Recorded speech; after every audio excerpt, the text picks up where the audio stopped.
de certains de nos collègues entre les deux panels.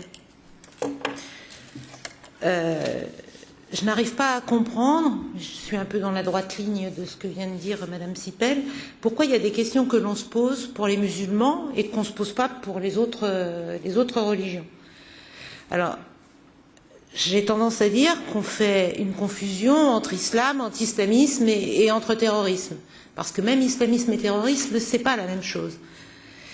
Et moi, je crois que tout ça, cette confusion que beaucoup font, fait le lit du radicalisme. Parce que plus on cible les musulmans dans leur globalité, et plus on fait monter le radicalisme d'un certain nombre d'entre eux. Donc je crois que là, il y a un vrai sujet sur lequel il faudrait vraiment que nous travaillons. Et il y a un effet miroir d'ailleurs, parce que plus on a l'impression que le radicalisme monte, et plus l'islamophobie monte.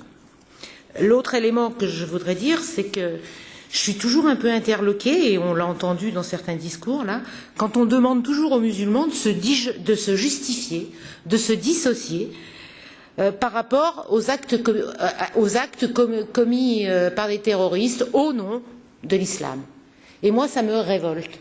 On ne demande pas aux chrétiens de se dissocier des actes du Ku Klux Klan, et pourtant ils sont chrétiens. On ne demande pas aux chrétiens, on n'a pas demandé aux chrétiens de se justifier de l'attentat épouvantable qui a eu lieu à Charleston. Et tout ça, non, on ne le demande pas. Non, Anna, non. Non, c'est pas vrai, Anna. Moi, je ne t'ai pas interrompu. D'ailleurs, je te prierai de ne pas m'interrompre. Et ce n'est pas vrai que l'on attaque l'ensemble de la communauté chrétienne comme on attaque l'ensemble de la communauté musulmane. Alors moi, ce dont je suis persuadée, c'est que la question de l'éducation est essentielle par rapport à ça, et notamment la meilleure connaissance de l'islam et la meilleure connaissance de la civilisation arabo-musulmane. Donc je voudrais savoir ce que vous pensez de ça. Et puis, vous nous avez dit qu'il y avait une législation très stricte en Grande-Bretagne qui n'était pas appliquée mais qui existait. Or, dans beaucoup d'États membres de l'Union européenne, on refuse une législation spécifique. Donc, je voudrais que vous nous disiez plus de choses par rapport à ça. Je me demande d'ailleurs si nous ne devrions pas, Monsieur le Président, je vais vous interroger. Est-ce que je peux terminer ma phrase, s'il vous plaît? J'ai déjà été interrompue par Madame Gomez, donc si vous vous y mettez, je ne vais pas y arriver.